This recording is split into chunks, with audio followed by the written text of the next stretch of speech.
So very well done there. Unfortunately for Glory, doesn't take the win, but he's already going into the World Championships. There's not as much on the line for him as there is for Tyler trying to book his spot there. But now for DawN and Bankyugi staying here in Division A. And I think, for both these players, without wanting to sound too mean to them, to be honest, I think there was expectations that both of these players may not be in Division A. Which is not to say that they are poor players at all, but it's extremely stiff competition. Someone has to end up in Division B. And with DawN very, very nearly being relegated last season after quite a shaky season, to be honest, and Bankyugi being a complete unknown entity, I think it's very impressive that both of these players at all have achieved Division A. Absolutely. And in very similar fashions, with each of them having one stellar week of the first 3 weeks in Swiss, and the other weeks not performing quite up to scratch.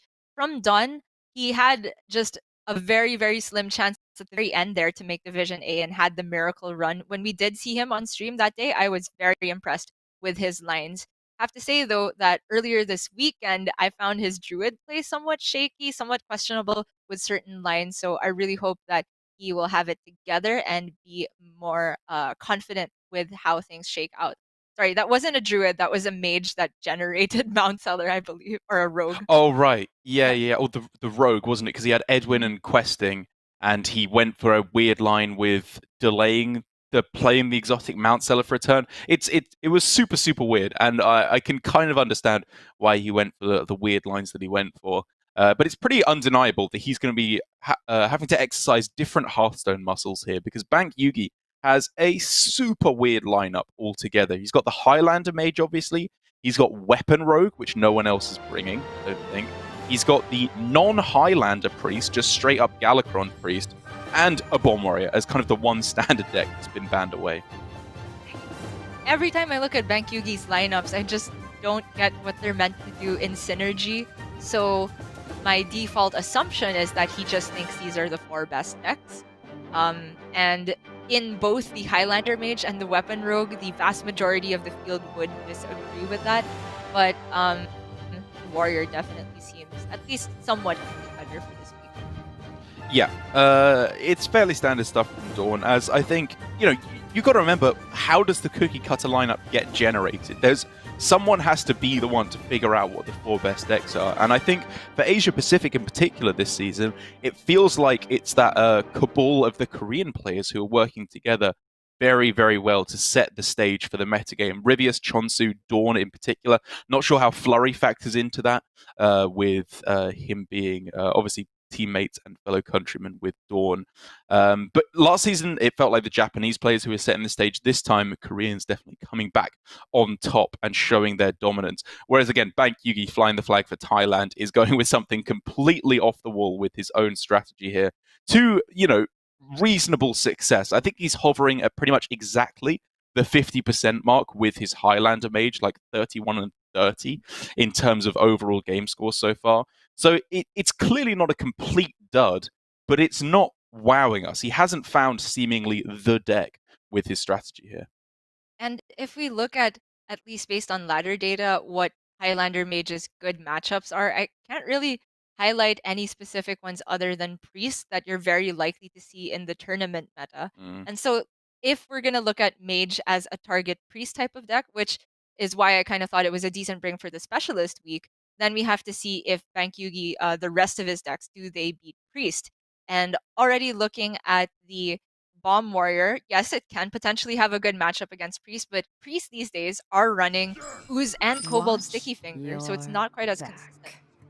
Yeah, it's a weird lineup, and I think, as is usually my strategy so far with Bankyugi, I'm just going to see what happens, see what he's got up his sleeve for us in this match, because to start things off, he's going with the Weapon Rogue up against the Bomb Warrior, a matchup that I initially suspected to be very poor, but I've since been told that I am a dum-dum, and it seems to be good for the Rogue. Yes, it is indeed, and the ladder data supports it, and it feels super counterintuitive because previously every iteration of aggressive Rogue had a poor matchup against every iteration of Warrior that had brawls in them. It just so happens that the Warrior packages vary a lot, that DawN's specific list is a little bit better tech to deal with aggro since he has the double evil clusters in there. but particularly it doesn't have Risky Skipper looking at it again. Right. So he has double Whirlwinds to kind of make up for that, but the lack of Armor Smith is potentially worrisome. Yeah, I think the list he's gone for here is one that I'm closer to accepting, because we also saw, who's it, Tom60229, I believe, who's going for a build with like athletic studies and ramming speed in favor of cutting the pirate package for that, which I think seems a little bit more janky. I do like that the kind of the core is still very much remains for DawN. It's still going for the strategy of getting a weapon, and it's running a whole bunch of the weapon buff cards plus the Galakron package. So I think against the control matchups, it's got a really good spot. Where it suffers is obviously against the aggro road. And while DawN has not hit the Whirlwind for this turn, I think it's absolutely justified to go for Bladestorm on a board that is seemingly small, but if you take that extra 6 damage, that can be the difference between having one extra turn to pull back into the game. And he does have a curve follow-up with the Evil Quartermaster. Does, and it's reasonable. It's a decent way to start things going, but I feel like already in this matchup, after you've dealt with the first little wave here, you don't want to be doing the defensive things. You want to be doing the proactive things, you know, which is why Corsair Cash guaranteeing him Wrench Caliber actually looks like a super strong game plan now for DawN, especially when Bankyugi has completely whiffed on the weapons here, having to drop a 3-mana 3/3. I think that DawN's decision of whether to play Cash or Quartermaster depended on what Bankyugi presented, but since it's a 3/3, that lines up very well against the 2/3, and you can save Quartermaster plus Shield Slam later on, or just the Wrench Caliber to deal with it. I'm completely on board with the Corsair Cash here.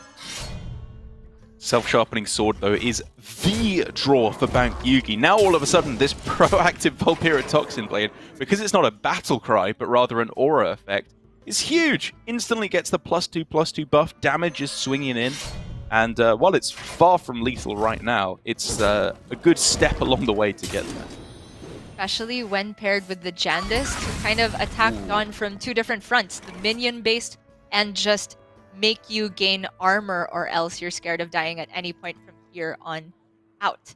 What makes something real? I do still like the Jandis. Like, the 2/3 was pretty spicy there. That's not spicy, though. Desert Obelisk is disaster. You know, worse only, or trumped only in terribleness by the Chromatic Egg, but I don't think Bankyugi will be thinking he caught a break here by missing on that one. Isn't this just worse because it takes longer for it to die sometimes? Well, I mean, you're not thinking they're both illusion. What if you Shadow Step the Jandis twice with the Shadow Step that doesn't exist in your deck, and then you're able to get down 3 of them? But you can step the egg, and that will have a battle card if you step that. It doesn't do anything. Okay, I am just being facetious now. So sorry. But yeah, it's a very big deal that DawN manages a way to 4/4 without base tanking it. He has Lord Barov in the near future to possibly mop up the next board, or even Dr. Krastenov, but it's kind of so far off from being able to race Bankyugi that I think DawN is locked into just answering all of the minions, and he has some armor gaining effects to kind of justify that. Yeah, I mean, he's locked into answering it for this turn. Then Blastmaster Boom comes down and everything changes. If he can play that without dying immediately, I think he'll be in a really, really strong spot to try and turn things around. But it looks like he'll be dying immediately if he doesn't do something about this soon. Kind of, right? Like, if he goes Krastenov next turn and runs into the 3/3, the weapon is only 4 attack then. The Sneaky Delinquent can obviously attack for 3, but, like, he's definitely not dying. Unless there's a huge development from Bankyugi. From the hand that we can see, definitely doesn't look like it. From DawN's perspective, he'll be scared of Secret Passage off the top, or possibly even saved in hand, which is the big reason for Bankyugi just preloading Eviscerate this turn. I think he realizes with a hand as garbage, double hand, and sap, his only out to win the game is to end it in the near future, which requires Secret Passage. We'd rather have all of the mana to work with and the damage already sent to non-fate. I just think Dr. Krastenov is way too clean to miss it here. Getting the cutting class as well for 1 mana. Right. You can't avoid this. Next turn you can go for Evil Quartermaster or Galakron if you have to gain the armor. Yeah. I do think he has to go to, because Evil Quartermaster doesn't actually gain him that much armor if he has to face tank the 3/3 anyway. Yes, yeah. So Krasinov gets that job done. It's temporarily just a little bit more risky, but in the long run, if DawN's not dead, he has a better shot of winning the game. Yikes. Oi, oi, oi. I mean, not a terrible top deck in terms of how bad his top decks could have been. But it's basically just like Secret Passage or Deadly Poison are the only things he wants at this point. You're supposed to stab your own obelisk so that the Krasinov has nothing to rush into. Well, I guess if DawN spends 5 mana playing Krasinov, you're pretty happy. I mean, that's kind of a thing, I guess. I mean, these backstabs are doing literally nothing. Like, it's better against Brawl as well. He's holding the Sneaky Delinquent, you'd have to imagine, for the top deck of Greyheart Sage. Yeah, because he just imagines it's going to die as soon as he plays it, which... do we like that? Like, he's knocking on the door of lethal here. That extra 3 damage could be the difference maker. It shuts off if he thinks that DawN's most armor gain is just armor up here, which is very optimistic. You kind of do have to be optimistic in these stages from Bankyugi. It shuts off just the second Eviscerate as a lethal out. So I'm not sure. Difficult. It's really close. Yeah, like there's 2 Whirlwinds in the deck, but there's no risky Skipper. There's still 1 Blade Storm. But this is going to be a massive armor game. DawN, Quartermaster, Shield Block, Sword, and Board. Bankyugi needs the passage, and he needs it now. I mean, at this point, I think you probably just take Witchy Lackey, yeah, for more tempo. You're not dying on this turn. Yeah, this is not Stealth Rogue. Most burst they can get is Poisons and Eviscerates. That's huge. That's the draw. Now, do you play the Sneaky Delinquent first because you can still hit Greyheart Sage off of the passage? Big deal. You'll have 5 mana to work with, which means you can still play Krasinov, importantly. You can still play Greenskin, importantly. I really don't hate playing out the Spectral here. I mean, it all just feeds back into the idea that Bankyugi is not winning purely off of burst here. He needs to stick minions. Yikes! No bomb! Oh my god, disaster. But the Deadly Poison is huge.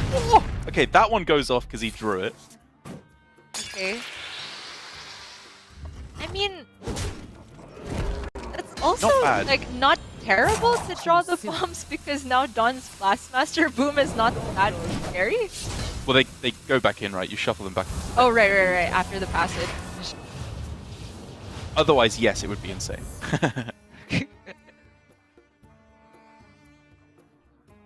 Okay. Oh, that's armor gain. No clean way to clear off the stealth here outside of Brawl or what? Barov Sword and Board on your own Barov, which is not absurd, actually. It's got to be said, with this couple of minions staring you down. He really just wants to eke out every last bit of armor that he possibly can. And so, if you could only fit in the hero power as well, then it would be, I think, pretty straightforward, but... So if he trades into the 3/3, Sword and Boards the Obelisk, and then plays Blastmaster Boom, he's just dying to quite a few things there, right? So it looks like it's going to be Sword and Board hero power here. Yeah. You give up immediately 3 armor, but you give yourself a very good chance of counter-lethal on the next turn. Oh man. You know, that burst is very limited, just one... wait, both the Abyss used. Yeah. So the Abyss, the burst is actually very limited at this point. It's really only weapon buffs that can get any more damage, with there being no Sinister Strikes in this build. Yeah. So looking at that again, I do like DawN's line from that turn.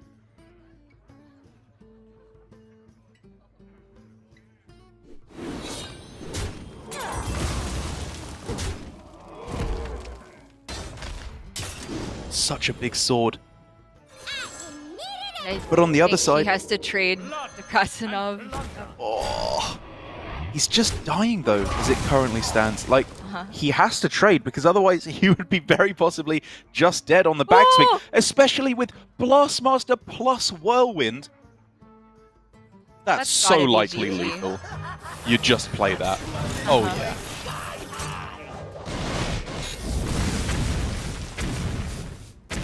Boop, Oh. pop, Oh. ding, bam. There you go.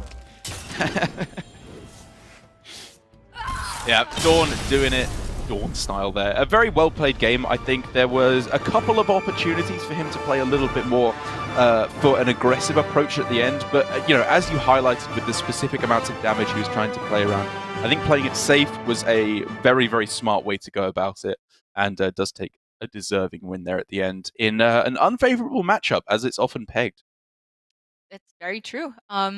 For Bankyugi, got a feel for him because I think the initial draw was pretty unfortunate. Those two backs were sitting in his hand for God knows how long. But the secret passage at the very end there, getting down the bombs was also quite unfortunate. However, Bankyugi has many chances to get back in this series. I wonder if he wants to stick on this rogue or if he has any particular timing for when he wants to play the mage. It just seems to be a deck that he feels he can win with. Otherwise, why bring it every week? Right, yeah. I mean, with the Demon Hunter banned away from DawN, he's now got the Rogue and the Mage. Like, I think either of them are fine strategies here. It's just the Rogue, I feel like it doesn't slot into quite the same niche spot that the Aggro Rogue does or Demon Hunter does, where against specifically Tempo Mage and Burgle Rogue, you can just go face, which they're very, very vulnerable against. You can do that with the Weapon Rogue deck, but you have to hit the self-sharpening sword, as we saw, or everything falls apart. So we'll have to see if Bankyugi can do that. When we come back from this short 3-minute break, we'll be right back with more of Bankyugi versus DawN.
It's DawN versus Bankyugi in our second match of the day. Second match of 4 here, a slightly shorter day here in APAC, but the full suite of 5 games in both Europe and Americas. And while I talked to you about both these players being very different in terms of their routes to get here, it's interesting, I think, to see the different practice groups shining through, because we know how DawN practices, obviously with the rest of his Korean Grandmasters here.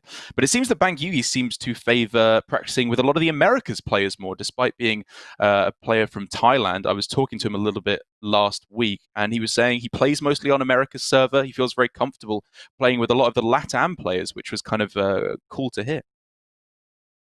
It's actually Stealth SEA server is part of the Americas server. Like, build an account on Battle.net, and then it recommends you a server based on your location. Somehow Southeast Asia is part of Americas, and then it's like East Asia makes up the APAC server. I don't know why it's like that, but yeah, a lot of us are playing on the NA server, and it makes a lot of sense to me that Bankyugi would make some friends along the way and pick up some different opinion. One opinion of his that absolutely can't be shaken is that Highlander Mage is a bring every single week, and we're going to see him queue it up against DawN's Tempo Mage.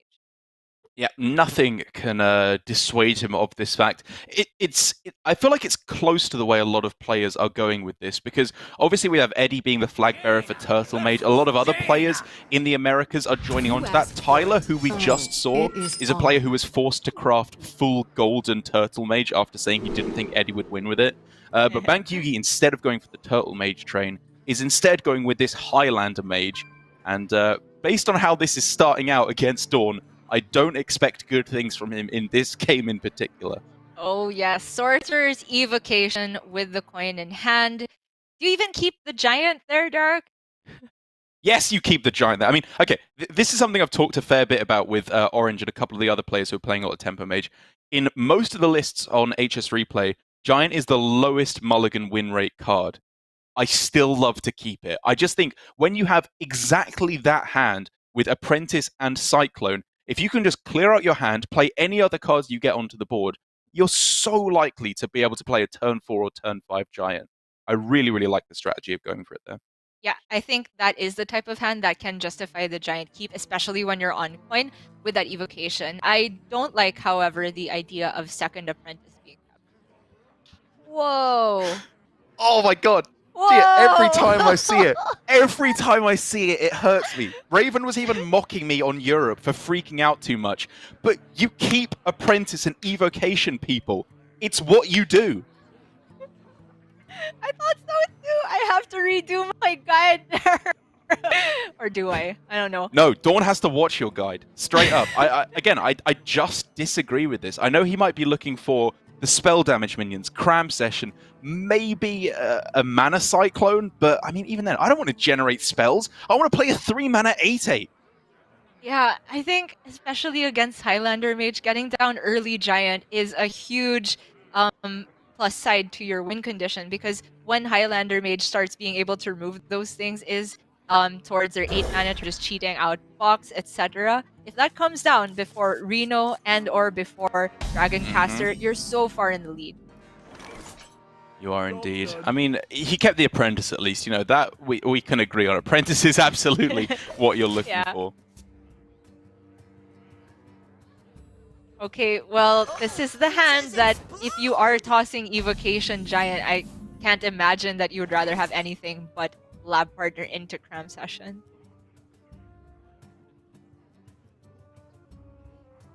And is coming? Yeah, I mean, Doomsday here is kind of weird, right? Because they still get to do the Cram Session, which is the only thing they really care about. It feels really bad, more so in my opinion, because Bankyugi doesn't have a 3-drop follow-up. Yeah, I think next turn is probably Doomsayer and possibly Devolving if he had seen anything else develop on that side of the board, and then just try to stick empty board Mana Saber. Yeah, Zephrys here makes it a little bit more interesting. I guess at this point, with a decent curve, even if you could get Wild Growth, you kind of don't want it, right? Because you just have Mana Saber, Jandis, and then you're playing Zephrys for like a clear, or maybe an Edwin or something. Yeah, I like that idea. Okay. This is getting juicy. was a very, very risky shot of trying to clear the Doomsayer, but it involved getting a perfect Ram session, so this is definitely much better on average from DawN. This is getting juicy like Gary Busey now. This hand is exactly what you're looking for. He has too much stuff. This could be... Oh, man, no targets for Ray of Frost to really make the Shinvala pop. Yeah, I mean, it's almost to the point where I'm wondering if it's like coin into the Spellkin, because, you know, you're using the coin, but you're getting 2 1-mana spells, which become 0 mana. And then he would have overdrawn? Oh, would he have exactly overdrawn? I thought he would have been 1. Okay, I mean, if you overdraw, then... sure, yeah, okay, he would have overdrawn by 1. I mean, I was thinking it's possibly even Tempo Shambhala that turn instead of Arian. Just to get the clunky stuff in your hand. Well, horrible outcome, obviously, for Bankyugi with triple missing on the Solarian there. And he gets a Chromatic Egg! We've seen now! 2 games in a row. Desert Obelisk into Chromatic Egg. Oh, Bankyugi, what is happening, man? That's a big yikes. So is the possibility to pop off with Shenvala this turn. It is not super clean because you'd be coining nothing. I wonder. Unless you want to go Shenvala. Wait. Yeah. It's not very clean, is it? It's really not. Like, you throw down coin Ray of Frost here to keep your Raz a little bit more alive. I mean, all it is here for DawN is straight up, he just doesn't have hand space. He wants to throw out these Spellkins, but he doesn't have hand space to go for it. And so Yugi can potentially have 5 mana to work with for Zephyrus this turn, but it's not the shape of board that I'm used to seeing with Zephyrus. What to do? So 5 mana, what? You're going to get offered the Temple Enforcer? Doesn't sound great. It doesn't, but it kind of sounds better than passing. I mean, we could see just like a combustion turn. Yeah, it all sounds awful.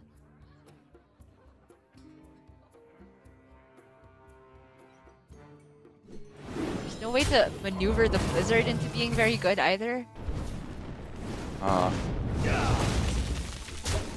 Very slow approach from Bankyugi, but none of us could figure out a very good Zephyrus option that also got rid of Raz neatly, so I don't fault him for holding on to it. And there, all of a sudden, is the card that Bankyugi tried so hard to deny from DawN, because we've already seen today what Solarian Prime can do.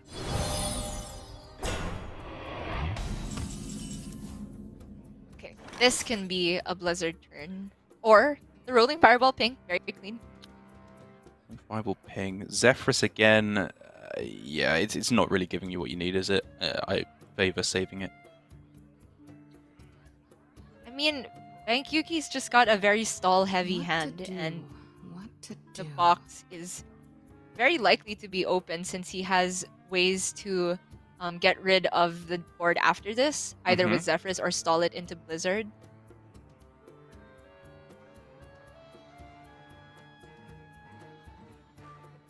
Reasons for holding Fireball include, I guess, a panic with a giant. But I don't know, I kind of like pushing the 5 here. He has Blizzard and Zephyrus for the next 2 boards anyway. Yeah, it's just buying himself time before Kalagos and Puzzle Box comes out. Okay, is this finally the pop-off from DawN? Plenty of spells. How about it? Yes, it is. It's coming into turn 8, right? You've got to get this down and actually start hitting your opponent before Reno, the amazing Reno, I should say, and Puzzle Box come down. I like it a lot. I like Pyroblast as well. Yeah, it was a close one. Counterspell definitely is a more reasonable pick, I think I would say. Because Bankyugi spells are much more expensive. It also is the card that allows him to get a double activation on Shenvala, so I'm in favor of this upon closer inspection. Huge. And even ignoring the Shenvala activation, it's actually just a crazy good secret to play here on these turns from Bankyugi.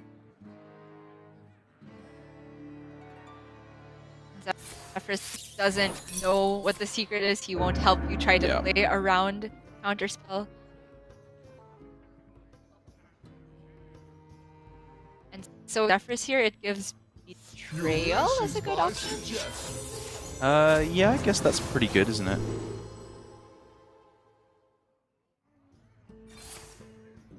Here, Again, not I like the apprentice. Okay.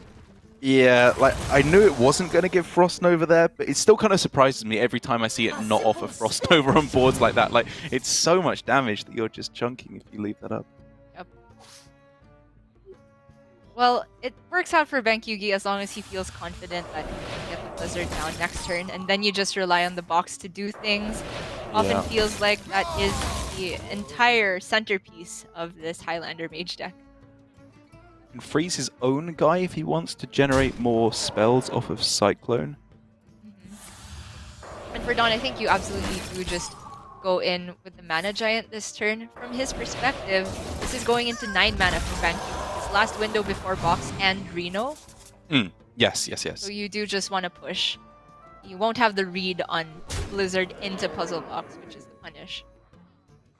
And then I reckon you rip the Font of Power because you have a not insignificant chance of getting another Mana Giant to throw down here. Very true. Maybe hold back on second Giant at that point. Oh, Antonidas! Hello? Oh my god, disgusting. Man, Font of Power is just a good card. Maybe Lorinda was right. We should just put this in our deck.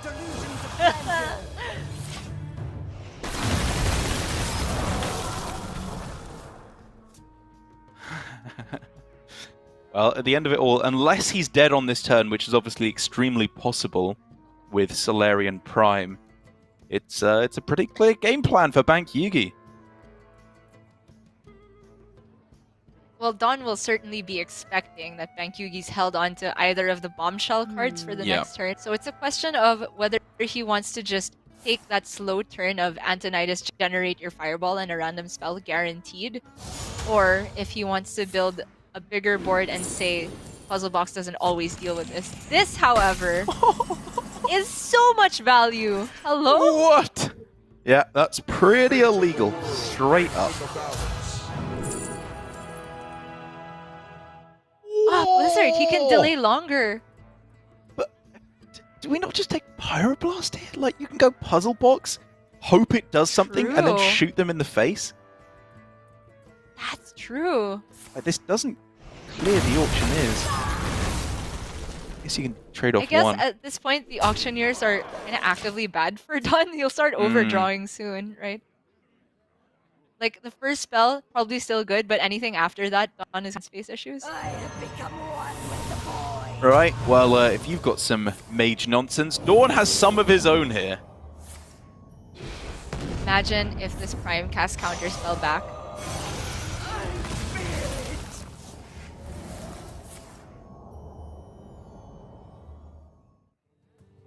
Okay. Oh, counter spell! Whoa! He hits the counter. What?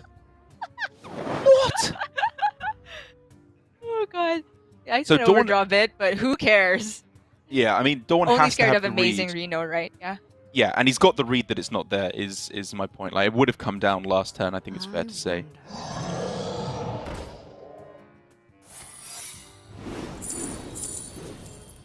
Dude, the counter spells this game have been so nuts. Oh, and even the, like...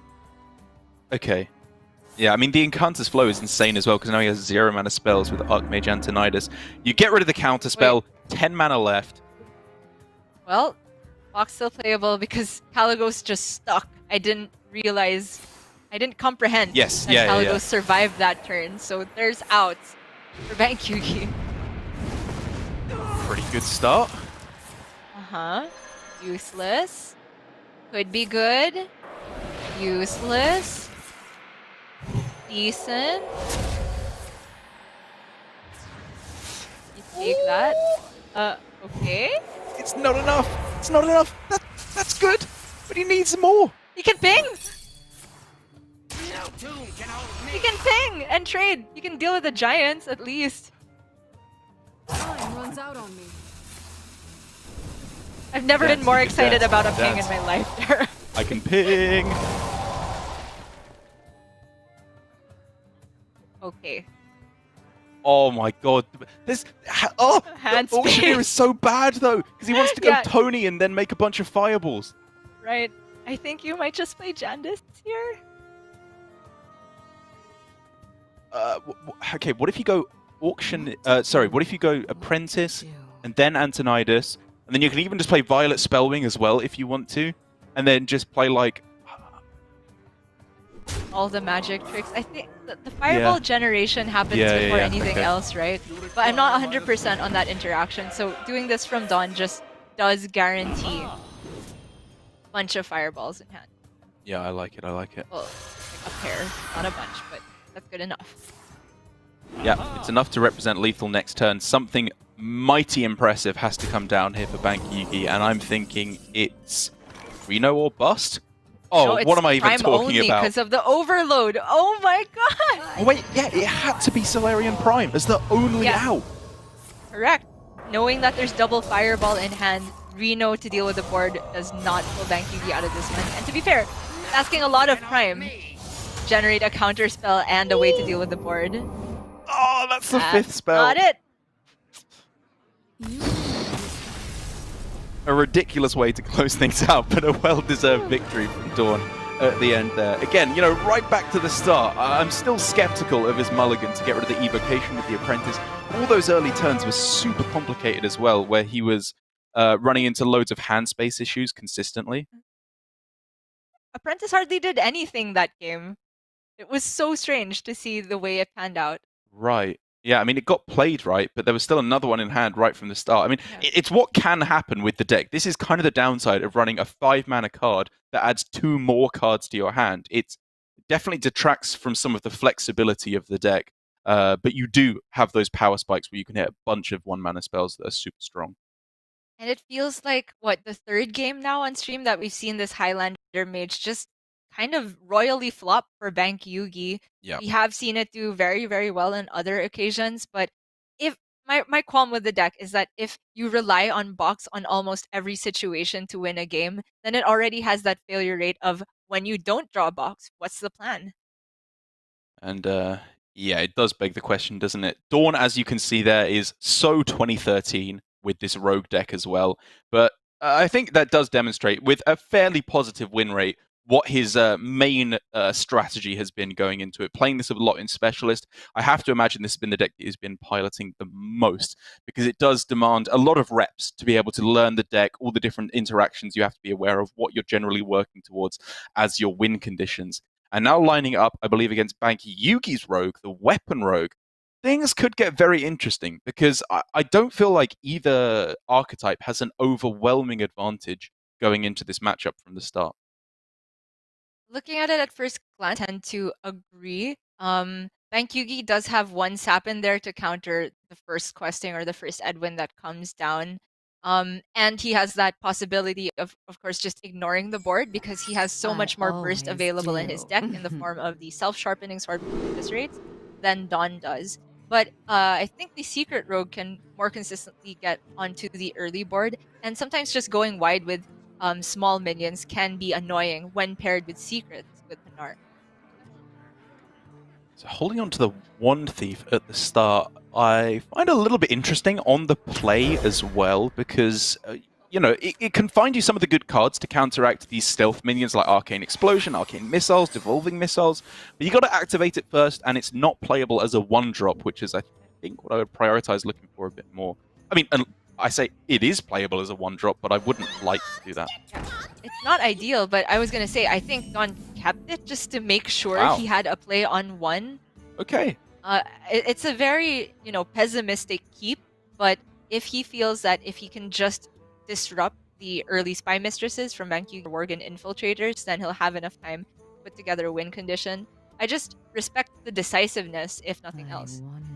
Yeah, you know what? Because he played it on 1, I think the plan makes a lot more sense here. I was just thinking, you want to be more proactive in the game plan, but this was like a super proactive approach. and I think a smart one to go for sure. Speaking of super proactive though, Bankyugi coining the double mistresses, and he has the backstab to make the one thief plan from DawN look kind of silly in the way it panned out. Not to say it was wrong though, of course. Yikes. All duds. He's not running ambush, so no chance of getting a proactive secret, but Bankyugi not likely to play a spell the next turn, I would say. Yeah, that's the problem, right? It's not going to be a good plagiarize for sure. Because it's, they're likely to play one card on the following turn. But if you can just get a sneaky delinquent, for example, anything to play on your own turn, I think you'd take, because as you said, secrets are not likely to come very much at all. But he went for the dirty tricks, so... Right. What this says to me is that, like, even though he's reasonably sure it won't go off this turn, he'd rather have the mana spent to possibly get card draw on the next turn. Extremely slow, but fine. He's backstabs himself. He's just looking for anything. One Thief could be fantastic. I was talking about that arcane missiles. He needs it now. Not so good. Probably Flame Ward. Yeah. I would just take the Shanvala as a 3-5. Yeah, I'm on board with that. Like, Lucenbark is a taunt, but I think we're getting a little bit late game oriented there. He's dying a lot quicker than that. Who knows? If DawN can pick up a prep to go along with Shanvala, and after he plays Shanvala, Vendetta will still be active because he has Flame Ward, then we could be talking business. The sword is just so backbreaking though for DawN. He could hope that maybe if Bankyugi has a super low value hand, he can clear the board, stabilize at like 15 health or so. Now just straight up, this is 10 damage if nothing more. And second backstab is pretty backbreaking too. I think I would rip it here. Make sure that that one thief can't just take a trade into the 3-1s. You saw how unwilling DawN was to every single turn before this because it was too slow. It's gonna be too slow even more so on the next turn. Yeah, the only consideration, of course, is are they more likely to be able to kill this off if I backstab because of the 2 cards that I afford them? It's a very complicated question to ask. Especially because 2 of the cards in hand are generated. One of them a mage spell, one of them a legendary minion from another class. Like, if the mage spell wasn't played there, there's a reasonable chance it doesn't clear. So many. I don't know. I think I disagree with his decision to not backstab, but I don't detest it. Well, for DawN, this is the turn to try and get Shanvala down and go from there. It's not representing counter-lethal anytime soon, but if he has the 5-5 on board, that's the first step. If he draws Miscreant, on the next turn he can try and hit Titanic Lackey to give himself more breathing room. To be fair, Bankyugi's hand is severely in need of a passage itself.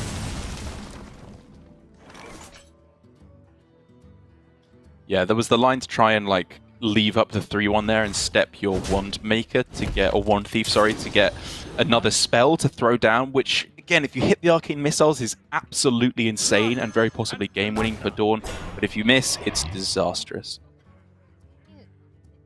The problem with this is, what does he step now? I mean, I guess he doesn't for the moment. The next turn is terrible unless he top decks a cheap minion. Well, and I mean, not to say that it's strictly wrong. Like, this comes at the that would have come at the cost of 3 more health minimum. Yeah. And he's just kind of seen that Bankyugi's committed to not playing spells, but finally he does rip one here.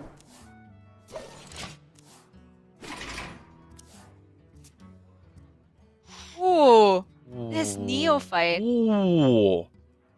Okay. Insane. This is a hand now. I mean, this is why Bankyugi was so reluctant to play these spells on previous turns.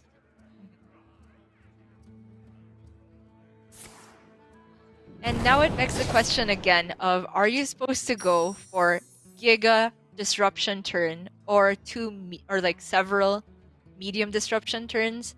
My instinct is that because DawN, I think, can't get 2 full cycles off of the Shanvala unless he gets an amazing Passage, which is probably not worth risking, that you're supposed to parcel a Neophyte over a couple of turns and just delay Bankyugi from Secret Passaging for as long as possible.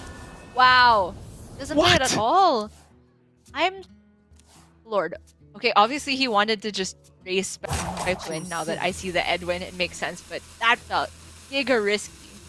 I mean, he misses out on an activation from Shenvala, though. Like, he gets an 8-8 Edwin out of this, but this is assuming he hits Edwin in the first place, right?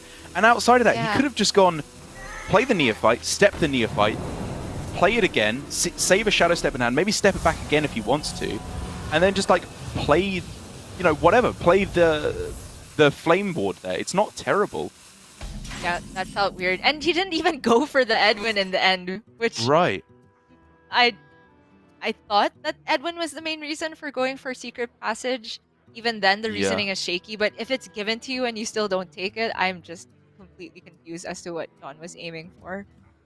Like, trying to find lackeys to hit Taunt is, you know, I'd have to imagine what he's thinking here in terms of trying to actually win the game. But I think, you know, Cult Neophyte is a decent enough disruptor to give you the time if you're summoning 5/5s to try and take the win. Oi, oi, oi, Passage was for sure the biggest threat for DawN last turn, and it is so insane. Here, a little bit short of being able to get on the Steel Dancer, but it's fine because he can push minimum 8 damage to face. Cutting class. Cutting class. Lethal represented next turn.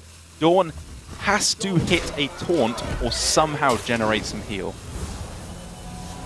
2 taunts even because of the sap. Right, yeah. Well, he has Ethereal, double Shadow Step. Right, so Step the Miscreant is the first step to try and generate Titanic Lackey. Both of them. 1 in 49. I mean, even if he got 1, he could play it, step it, and play it on something else. Oh, true. So he only needed the 1 Titanic Lackey there. The witches are interesting. Like, they could be powerful, obviously, if you evolve into a taunt, but it's getting shakier and shakier here. And from DawN's perspective, he probably isn't even thinking about the sap. Just the 1 Titanic is what he's grasping at straws for. Still possible. Still technically possible. Ooh! Oh, okay, okay. But that gets sapped. That gets sapped. Oh, he thought that was enough. I mean, it's probably correct to just take the 5/5 here. I think this is the right line from DawN. Oi, oi, oi. Ah, wouldn't have mattered anyway. And Yugi's on the board. The Weapon Rogue taking the win here. Does feel like aggressive Rogue have shot against Verbal Rogue when you line up those mirrors in particular. But I am still so worried about the Highlander Mage. Yeah, that's definitely the weak spot for Bankyugi, especially as it feels like all of DawN's decks, especially, you know, the rogue that's left for him, is just so strong at getting on the board so quickly, which is the spot in which Mage struggles the most. Unless they're hitting exactly Zephyrus, exactly Imprisoned Observer, their ability to lock down the board early on is very, very limited. So I am fearful for Bankyugi, but if anyone can play this Highlander Mage deck optimally, I'm going to give it to Bankyugi. Just absolutely refusing to not bring it, even for 1 week. And while both of these decks can generate many, many cards that don't start there initially, I think the Mage is very different in that the generation comes far later into the game. If we're talking about gameplays from Highlander Mage, it's super predictable. Their best play every turn tends to just be 1 card or Zephyrus plus 1 card. And if DawN has been doing his testing against this deck, I'm sure he'll know the best try and disrupt this Mage. The double Cult Neophytes in there for DawN's Rogue could come in very, very clutch. That's right. I mean, we often see Neophyte being used to shut down many spells being played on the same turn against the Rogue and the Tempo Mages that we're seeing at the moment.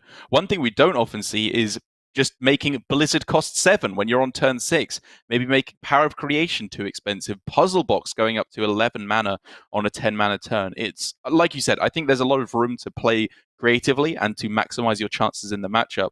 But we'll have to see how DawN is approaching it, because he definitely plays this deck differently from most of the other players we're seeing go for it. You asked for For it. sure. And this rogue will definitely have more decisions to be made in the early game than Mage. And already in the mulligan, there's an option to keep Miscreant on coin, which, you know, in the past that was an auto keep, but it could be too slow very well against Mage. I like the idea of trying to go very hard requesting an Edwin. I agree. I think Miscreant is a reasonable keep in the matchup, especially because, I mean, the more you look at the deck, the more you realize there really just aren't many things that do anything. You know, there aren't any minions. Miscreant doesn't generate much pressure, but it's something to just start putting some wide minions on the board and maybe attack for a few points of damage every turn. Again, it feels like a pessimistic keep, which like DawN has shown that he's willing to settle for suboptimal minions just to make sure he's thing to play. Whereas Bankyugi has a pretty fantastic hand, actually, for the starting game. Able to spend his mana very effectively for the first few turns. He can even very possibly buy himself just a clear board for Jandis. That would be so insane. He'd be so far in the lead. Like, that's when Reno is most effective, too. Yeah. If your best play is Jandis and their best play is to develop into the Jandis, and you respond with Reno, Rogue doesn't come back from that. However, DawN does have the one thief this turn, so very likely we could see the Vendetta go to 0, and he'll have potentially an answer for the Doomsayer next turn. It's not necessarily a snap eviscerate here, because Cold Blood can be very effective in the deck. You know, like we were talking about, the Mage is predictable a lot of the time. If their best play is to just play a minion each turn, that can mean that you attack for 8, maybe even 12 damage from a Cold Blood. I like the pick. Okay, Rush Lackey deals with Solarian, and technically so does the Arcane Breath, and of course DawN doesn't know about the Doomsayer. I think there is too much upside to be had from just saving that Vendetta at 0 for when you really need it. Agreed. Oi, oi, oi, what more good cards could Bankyugi need here? Can think of a couple, but none for Not the many. near future. Yeah. Ooh. So many ways to clear this off, obviously, on this turn. The question is, like, is this approaching the point where you try and save your 4 mana and go for, like, a couple of 0 mana plays, like Vendetta, Shadow Step, play the thing again, and then go Secret Passage to find Edwin? I guess that doesn't guarantee you a clear. Yeah. If only he had Backstab to go along with this. It's just super risky to go for the Secret Passage, especially knowing that with the 1 mana spent, you can't go in and clear the Doomsayer. So yeah, he is just gonna go for Miscreant and Rush last here. Passage still potentially very powerful on the next turn. And more importantly, he's set up a terrible board for Jandis. You know, you really don't want to play it into a bunch of 1/1s and small attack minions because they can so easily snipe off the big threats. Abomination? I take it back. What on earth is this? That's disgusting. Like, there's obviously some pretty hilarious anti-synergy because it can kill off all the totems that you generate. But not if you put the illusion on the A-bomb, right? Because most of the time you have to go through the A-bomb before you get to the totem Goliath. Yeah. That's pretty disgusting. I wonder. Indeed. Doesn't have a secret. Try and proc that Blackjack Stunner. Like, Bankyugi's just going to go Zephyrus Bloodlust over the next few turns with all these totems in play. He's going old school Shaman here. Totem Shaman finally playable. But realistically, Secret Passage, a chance at Edwin, that seems quite like an optimistic play when he does just have like a decent Cold Blood taunt up option here instead. Wow, he's actually gonna go through it. I mean, he can clear off 2 totems. I was interested in leaving up the Giant, playing Cold Blood, and taunting the non-Cold Blooded minion. Okay. Yeah. I mean, you know, my response to any play that you were suggesting on that turn was going to be but Reno. So I guess you just disregard that. If you can't make strong plays around it, you just accept that it's not really going to happen.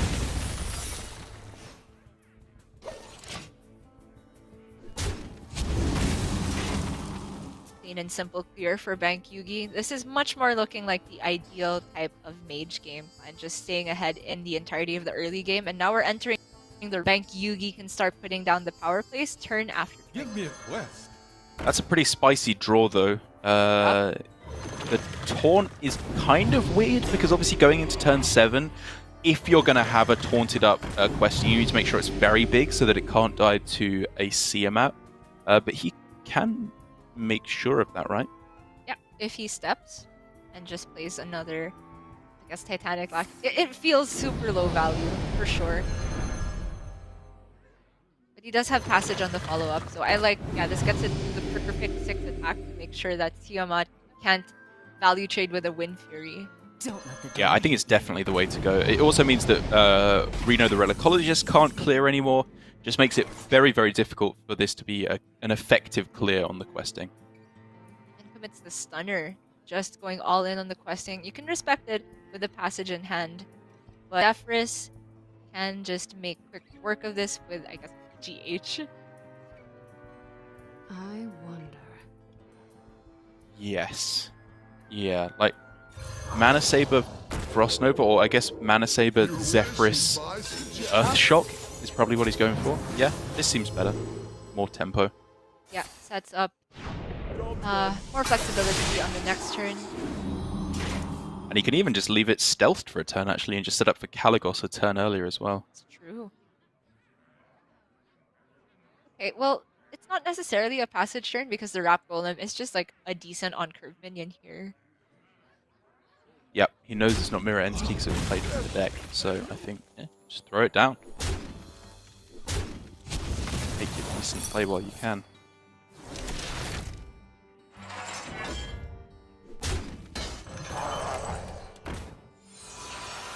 This is a devastating Reno. Trade, Reno, ping, yeah. Oh, No need it's to trade, brutal. right? It's just Reno ping. Oh yeah, you literally don't even have to, do you? Yeah. Perfect. We're gonna have some fun. One player is gonna have some fun right here. But you know, DawN has counterplayed. There is Secret Passage. It can pull off. We haven't seen Yeah. Hanar yet.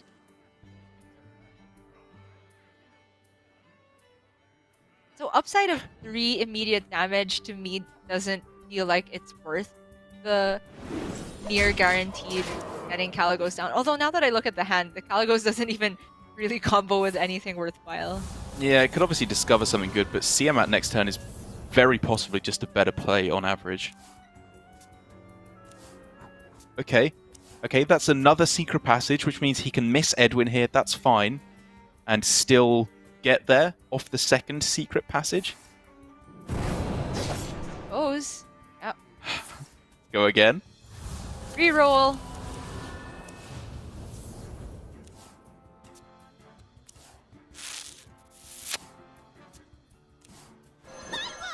Oh, there okay, it is. okay, at okay. the very last possible moment.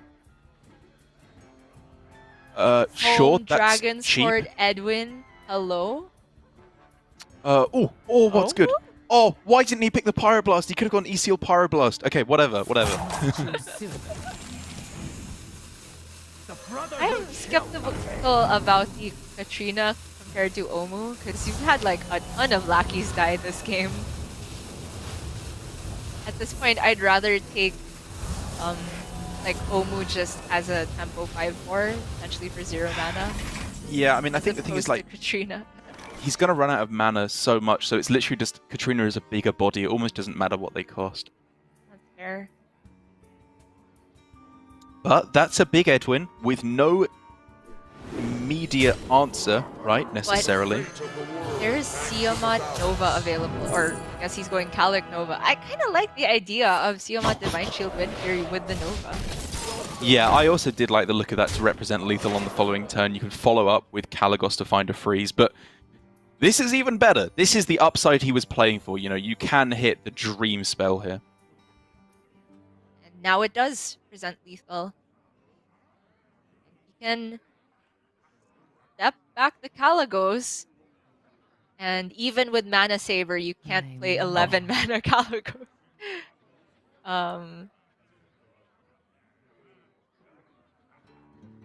And then he can just Cone of Cold. And you put the Cone of Cold on the 3/6s because you want when Yeah. can attack. Don't let the door Yeah. hit you. Whoa, ho! You dig for the miracle out here, which is What is it? Like box? And Yeah, he it's just goes Cone of approaching- Cold this turn? Choose yeah, silly. approaching box territory. I did not expect this. I thought stepping the Caligos looked pretty good, and just taking the freeze and trying to get your Edwin to stick. Okay, so deep freeze is too much. Like that, you don't have enough board space at that point. So Siamat Nova. I mean, maybe it's Siamat deep freeze, and you just accept that you're only getting a couple of 3/6s. Whatever, doesn't really matter.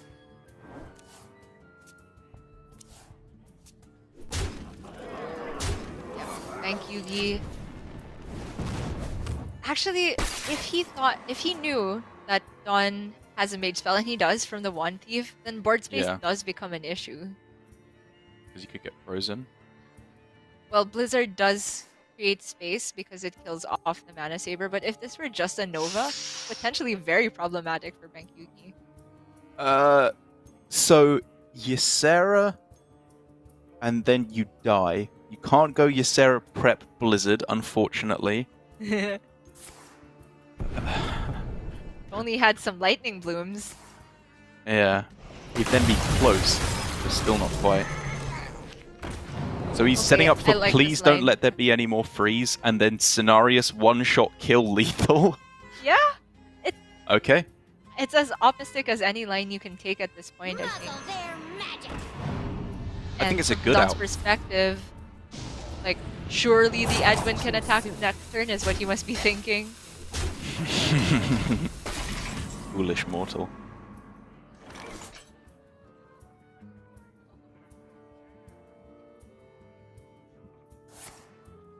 So he's got to be running through in his head, what could the legendary possibly be? Obviously not Deathwing, because it's a class-specific legendary. Nazari, you don't care, you just load up. Kalagos into Discovering Box? Like that, you know, that's what we're approaching here for DawN to have Yeah. any chance. And At obviously that doesn't point- have that. You just can't play around that, right? Yeah. Reload makes sense. Bankyugi takes the win with the Highlander Mage. I was so worried about this deck, but it did get over the finish line there. It's a very good line spotted by Bankyugi. He was very patient with his Reno, patient with the Zephyrus, even though he had a dead turn for not playing the Zephyrus, and kind of recognized that as long as he can curve threats into threats towards the late game, then he should be in the lead, and that's exactly what happened. Yeah, it was very, very nicely done. I mean, it was close to the dream hand. The only like difficult turns were whether you throw down the Reno a little bit earlier, which he could have done, whether you throw down the Jandis into kind of a bad board, which he got pretty massively rewarded for, with the Abomination and Totem Goliath being absolutely disgusting. But interestingly enough here, Gia, it looks like it's the Rogue that's the weak spot for DawN, which, I mean, I kind of expected, because I think I think you as well, and the Europe casters, just don't really understand what's going on with this Rogue deck. Like, in theory, I get what it's about. It seems to be working in practice for the players. But in practice, for me, it just falls apart seemingly every time. Yeah, I think that when I play this rogue deck, I'm generally just looking to make the biggest questing, biggest Edwin as soon as possible. Mhm. But that's not all there is to the deck. Yes, it's the primary win condition, but in certain matchups, and I think we can look to particularly Surrender's play of it the other day against Priest, you do need to make really tough decisions to eke out value for every single turn. Timing your plagiarize correctly can be the difference between winning and losing a game, and Yep. it will be this matchup lined up between DawN's Rogue and Bankyugi's Priest. And I think when you're going to be piloting this Rogue in that different way, it is super high skill cap, and I need more practice on it myself. Yeah, I can agree with that for sure. Interesting build of the Priest. It's the standard Galakron Priest without the Highlander variant that we're seeing from the majority of players. He's got 2 Disciple of Galakrons in there, which is far from core in the deck. Allows for a little bit more of juicing up of Galakron and also generation at the start. Personally, I'm a big fan of that inclusion. I think it just works well with the Raised Dead to have some more consistency in the early game. But really, I feel like what you're trying to do against the rogue deck, outside of possibly getting a disgusting mind render Lucia, is actually that. Cabal Acolyte Wave of Apathy to kind of try and break their back of the game plan looks super powerful. Mm-hmm. That is almost instantly kept in every matchup. I guess against Rogue, one of the classes that if they do hit the Miscreant, they can go wide and make your Wave of Apathy on average less likely to steal something good. But I still don't think that's big enough of a reason to throw that combo, which is so crucial to swinging the board state in the mid game. Yeah, I agree. Like the whole deck is so low curving. You're so likely to find something to be played in the early turns, whatever it may be. You could argue he's looking for like a Wild Pyromancer, maybe Penance, to clear off some early stuff, or a Shadow of Death. But in the end, he's just keeping the Cabal Acolyte, which kind of speaks to what you were talking about, right? It's still a powerful card to use to steal just a lackey, perhaps, but you don't need the Wave of Apathy to go along with that. Yeah, not always. And a lot of the time you can't guarantee the wave actually stealing, let's say, I think a common board state you might expect from Rogue to be threatening is one Singer Edwin plus a Lackey or a Miscreant, and then in that case, Cabal Acolyte plus the Wave of Apathy is just a 50-50 to steal what you like. So I can get behind it. This is already super problematic. There's little that he could get off the Renew here that would kill it, like Holy Smite being the dream. And Forbidden Words. Oh yeah, of course. Yeah. Doesn't hit it though. However, DawN does not have a secret. Played the Hanar for tempo, which is a very reasonable thing to do. And he can just put it back in hand to activate the Miscreant here. I really like that play. I think that we're seeing consistently Shadow Stepping Hanar, even if it's purely to keep it safe for a more impactful moment, is really valuable. It's kind of similar to when you Shadow Stepped Sonya Shadow Dancer in the old Quest Rogue days, purely to make it cheaper, where if you have 0 mana Hanar, that's just an extra secret that you can get off in the big combo chain. Ooh, or you can just put down the 4/4 questing. He's seen that the Hanar couldn't be answered. Bankyugi potentially could have gone Koyo if he had it last turn, but that was not the play. Right, and Okay, Apo here... I like it. Right, because he specifically replays the Hanar, Apo doesn't kill off the questing, and so because of that, I'll very much hear out the argument of this play. Aside from Apo, it's also like, I mean, you can still just penance trade into the questing, but it kind of puts Bankyugi in a position where he has to choose which of his poisons to leave up, and sometimes he doesn't have the answer at all. Ooh! Okay. Hello. Obviously kind of entering Scary Town now because Shadow Word Death can clear it off. But whatever, you know, it's tanking for a lot of damage, and if they don't have it, you take the insta-win quite happily. I guess there's a small question of actually whether you think this Galakron Disciple is worth the Vendetta on. That is true. Yeah, you're likely to face down Cabal Acolytes quite soon, which is pretty good against. Thinking is Raz is very likely to just come down on curve next turn, so you can just cash it out, or the Vendetta right now, while you're sure it's gonna come through.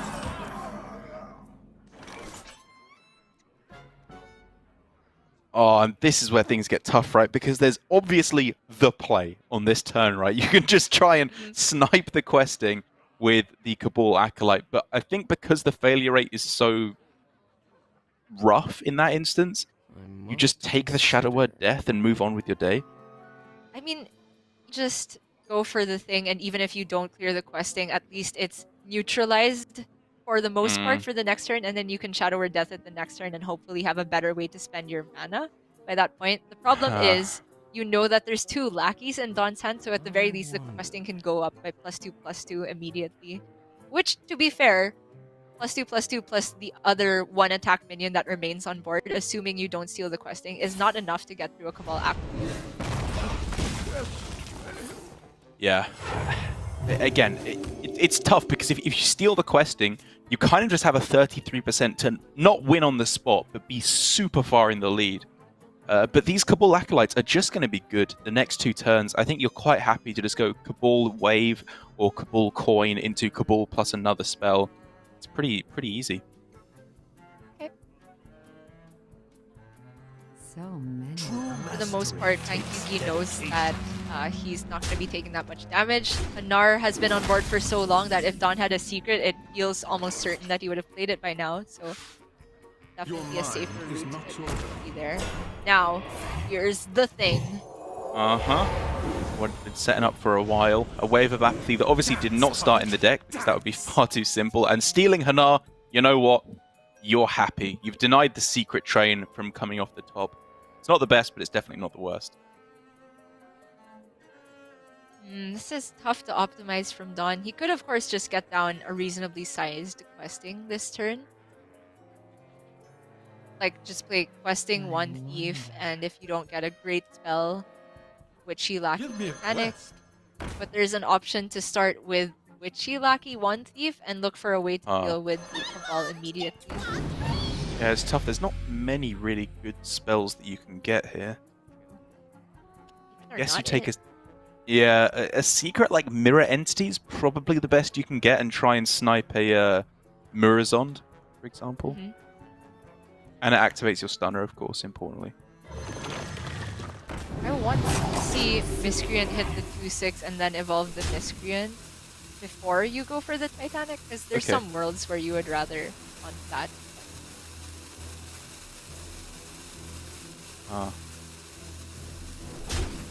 It's been a weird Is he just not witchy at all? Oh, okay, get a 6-drop.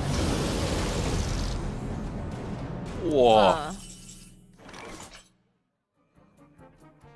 Kind of weird. I don't know if I agree with that. It was a pretty decent 5-drop to have.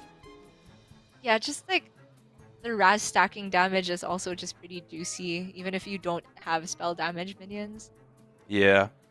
And now all of a sudden, obviously, on the other side, things really start opening up for Bankyugi with Coin Soul Mirror, if nothing else, looking pretty powerful to wipe pretty much everything important off the board. Swap a couple of Finkel Einhorns, whatever they're called, the 3/3 inside the beast, back and forth.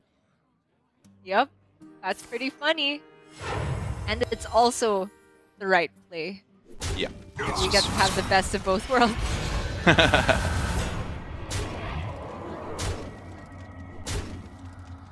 Huh?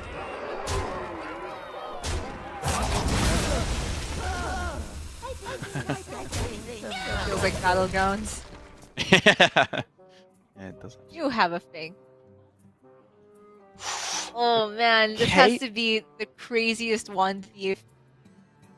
There are good options. You know, it's obviously the turn before the 8 mana spells in Power of Creation and Deep Freeze become available, but like AI, even just a cram session to cycle through your deck.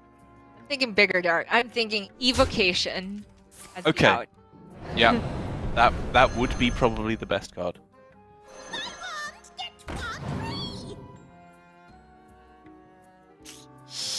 Blizzard's okay.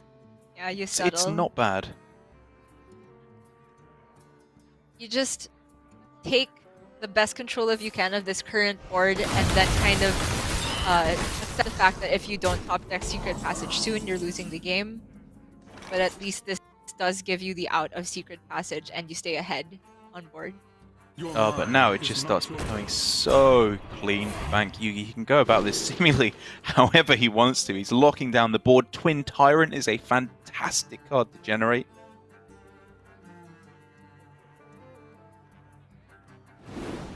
Yeah, the way DawN's hand out didn't really leave him the option to just go for the very long term and constant value generation Yeah, game yeah. plan. He had the Hanar early on, but didn't hit a single secret pair with it. He didn't, and there were alternate lines. Again, he went in fairly early with the questing. I think I liked it. I'm not trying to say it was a wrong play. But again, it leads to that kind of lower value approach.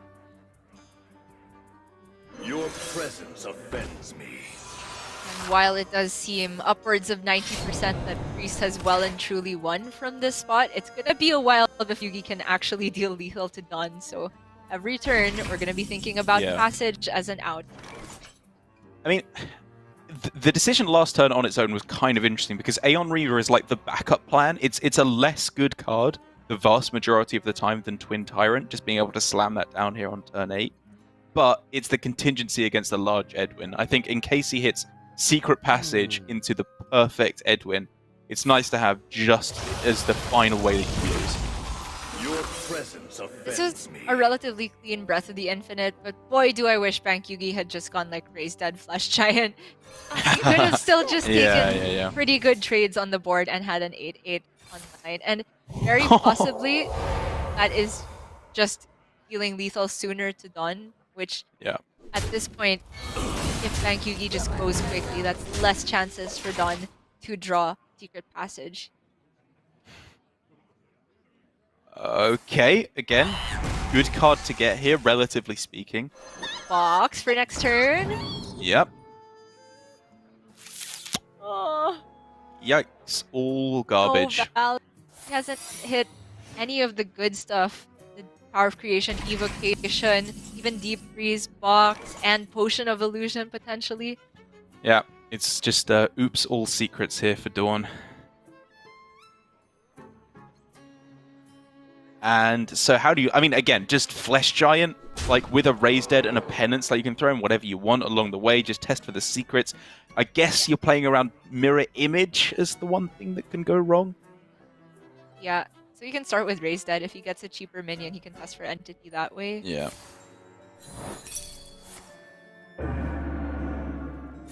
Okay, now the Giant... Oh, not the Giant. Sure.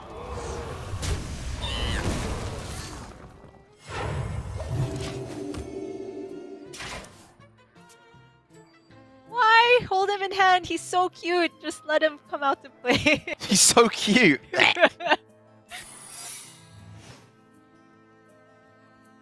Don't let the door hit you.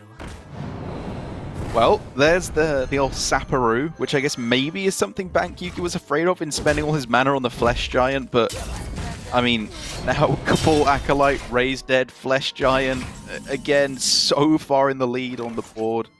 You know, Yugi might just do a full pass to play around Sorry. I mean, you have to play one card to play around the Plagiarize, but the way he's been taking this game to the excruciatingly slow pace it has been. Yeah, No. You are correct. It's like, just play Wave of Apathy, right? Like, I mean, I guess you even need that. Like, play Aeon Reaver? I don't even know. What can you give your opponent that they can do anything with? Sure, Kronks probably makes the most sense. You can just deal with their 6/6 with your Aeon Reaver. I mean, you just steal it back. You're giving them a Kronks to steal their Kronks with Cabal Acolyte. Why not play the 4/4 and the 8/8? Yeah.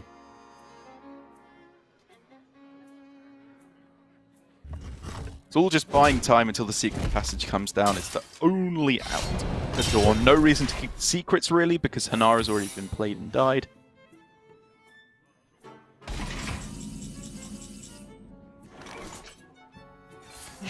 Imagine if he just rips it. Slam that bad boy. Your mind is not your own. Sure. I mean, give them whatever they need at this point. Play the Giant when you're already presenting lethal on board. Yeah. That's the turn when Giant comes out, of course. 7 mana Flesh Giant. Not as busted in Rogue as you might think. Uh-huh.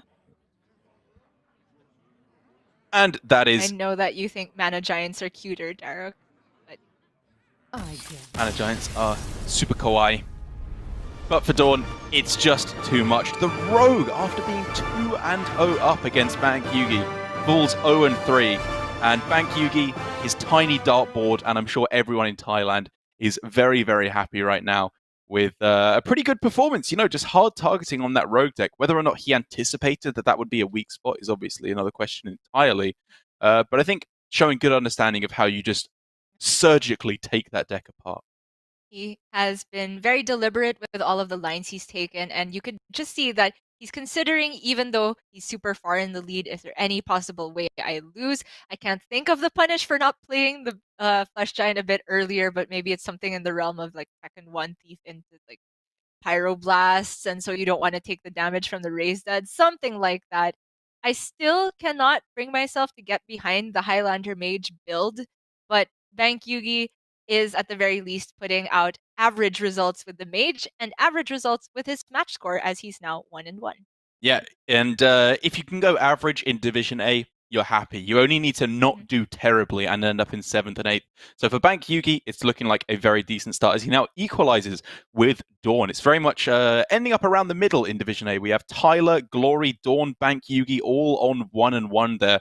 It's only a Surrender, I think, so far, who has gone up to the 2-0 scoreline right at the start. We're halfway through our matches now for the day in APAC with 2 of our 4 total matches done. We're going to go to a quick break now, but when we come back, we are going to have our third match of the day, which is Chonsu up against Tom 60229. Again, staying in Division A before we head over to Division B for our final match of the day of Shaxi versus Tiz. Bit of a longer break here, so if you need to get yourself sorted, bathroom, food, drink, whatever you need, get it done now. And when you come back, plenty more Hearthstone to come. We'll see you then.